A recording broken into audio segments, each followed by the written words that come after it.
Dhaka university, medical exam, PSC exam,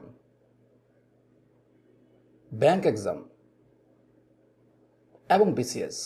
বাংলাদেশে প্রচলিত এমন কোনো কম্পিটিটিভ পরীক্ষা নেই যে পরীক্ষায় এই ডাই রিলেটেড প্রিপোজিশন থেকে কমপক্ষে একবার হলেও একটি কোশ্চেন আসেনি।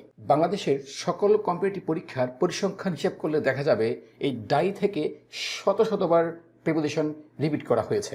আর যেহেতু বিগত বছরগুলোতে এই ডাই সংক্রান্ত প্রিপোজিশনগুলো পরীক্ষা আসার আধিক্য অনেক বেশি ছিল, আশা করছি আগামী বছরগুলোতেও এই ডাই সংক্রান্ত প্রিপোজিশন থেকে প্রশ্ন সেট করা হতে পারে না, অবশ্যই হবে।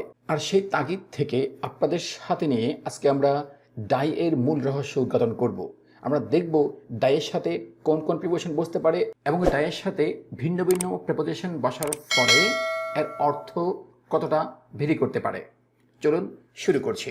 আমরা প্রথমেই এক নজর দেখে নিব এই ডায়াগ্রামটি। আমরা দেখতে পাচ্ছি এই ডায়াগ্রামটিতে মাঝখানে রয়েছে ডাই এবং তার চারপাশে ঘিরে রয়েছে অনেকগুলো প্রিপোজিশন। রয়েছে অফ, রয়েছে by, in, from, of and for. যদিও ডাইয়ের সাথে আরও অনেক ধরনের প্রিপোজিশন বসতে পারে, তবে আমাদের বাংলাদেশে প্রচলিত কম্পিটিটিভ পরীক্ষার জন্য এই 7টি প্রিপোজিশনের ব্যবহারই হচ্ছে যথেষ্ট। তাহলে চলুন আমরা একে একে এই প্রত্যেকটি প্রিপোজিশনের রহস্য রিভিল করছি, উদ্ঘাটন করছি। আমরা প্রথমেই দেখব ডাইয়ের সাথে অফ বসে যে মারা যাওয়াকে বোঝায় সে মারা যাওয়াটা কোন টাইপের মারা যাওয়া হয়।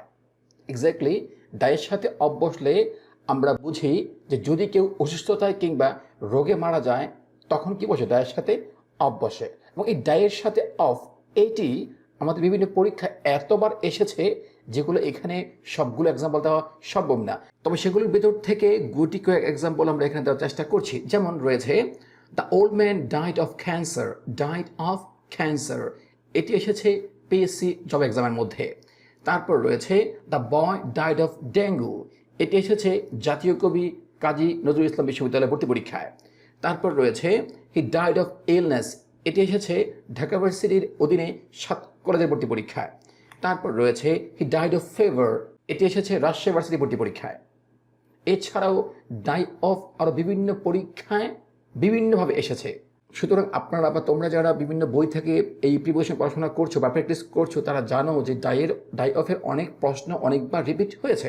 এই পর্যায়ে আমরা চলে যাব ডাইয়ের সাথে যখন বাই বসে তখন এটা কোন মারা যাওয়াকে ইন্ডিকেট করে। এক্স্যাক্টলি ডাইয়ের সাথে যখন বাই বসে তখন এটা ইন্ডিকেট করে যখন কেউ দুর্ঘটনায় কিংবা কোনো সহিংসতায় মারা যায় তখন ডাই বাই আমরা ব্যবহার করি, রাইট? যেমন he died by an accident yesterday, এই কোয়েশ্চেনটি এসেছে পিএসসি জব এক্সামের মধ্যে। তারপর রয়েছে he died by an accident, এটি এসেছে জাতীয় কবি কাজী নজরুল ইসলাম বিশ্ববিদ্যালয় ভর্তি পরীক্ষায়। আমরা তারপর চলে যাচ্ছি ডাইয়ের সাথে যখন ফ্রম বসে তখন এটা কোন ধরনের মারা যাওয়াকে ইন্ডিকেট করে।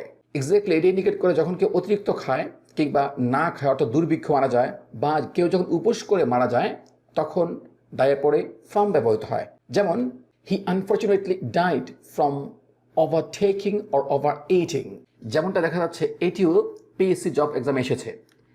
তারপর রয়েছে ডাই ফর, ডাইয়ের সাথে ফর বসলে এটা কোন ধরনের মারা যাওয়াকে ইন্ডিকেট করে। এক্স্যাক্টলি ডাই ফর, আমরা জানি ফর মানে হচ্ছে কি জন্য, যখন কেউ দেশের জন্য কিংবা কোনো মহৎ উদ্দেশ্যের জন্য মারা যাবে তখন কি বসে, ডাই ফর বসে, রাইট?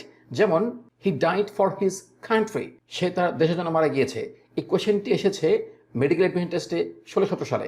দেন আমরা দেখব ডাই অফ, এইটা কোন মারা যাওয়াকে ইন্ডিকেট করে। এটি ইন্ডিকেট করে একের পর এক ধারাবাহিকভাবে মারা যাওয়াকে। যেমন আমরা বলতে পারি the plants R dyeing of, অর্থাৎ গাছগুলো একের পর এক মারা যাচ্ছে। এছাড়াও আমাদের এই করোনা প্যান্ডেমিকের মধ্যে বিভিন্ন দেশে একের পর এক মানুষ মারা যাচ্ছে, সেটা বলার জন্য আমরা ইউজ করতে পারি কি, ডাই অফ। এই পর্যায়ে রয়েছে ডাই ইন, কোন ধরনের মারা যাওয়াকে বোঝাতে আমরা ডাইয়ের সাথে ইন ব্যবহার করি।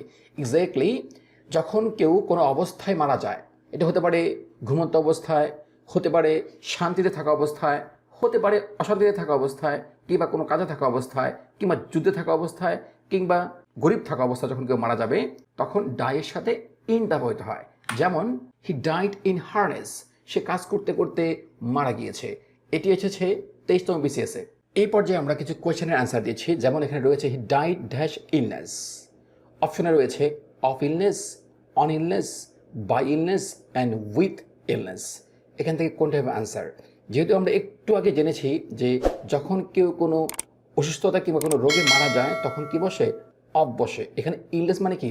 অসুস্থতা, রাইট? সো এখান থেকে আনসার হবে কি? Of. He died of illness. The correct answer is option A. তারপর রয়েছে চুজ দ্য কারেক্ট সেন্টেন্স, অর্থাৎ নিচের কোন সেন্টেন্সটি কারেক্ট? এখানে বলা হয়েছে he died of poison, he died by operating, he died from cholera, he died for his country. বলছে কোনটা কারেক্ট? এই কোয়েশ্চেনটি অনেকটা ট্রিকি ছিল, অর্থাৎ এই ধরনের কোয়েশ্চেন আনসার করতে হলে অবশ্যই ডাইয়ের সাথে ব্যবহৃত প্রায় সকল প্রিপোজিশনের ব্যবহার আমাদের জানা উচিত। আমরা জানি ডাই অফ ব্যবহৃত হয় রোগে মারা গেলে, বাট এখানে অপশন এতে রয়েছে কি? Die of poison. সো এটা কারেক্ট আনসার না। তারপর অপশন বিতে রয়েছে হি ডাইড বাই অপারেটিং। আমরা জানি যখন কেউ বেশি খেয়ে মারা যায় তখন বসে কি? ফ্রম। ওকে, সো এখান থেকে বিও আনসার হতে পারছে না। অপশন সিতে রয়েছে হি ডাইড ফ্রম কলেরা।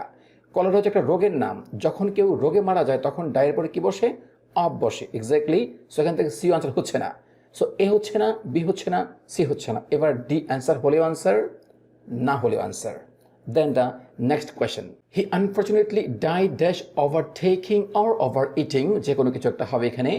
তো এখানে কি হবে? ওভার, অর্থাৎ অতিরিক্ত কোনো কিছুর কারণে মারা গেলেই হবে কি? ফ্রম।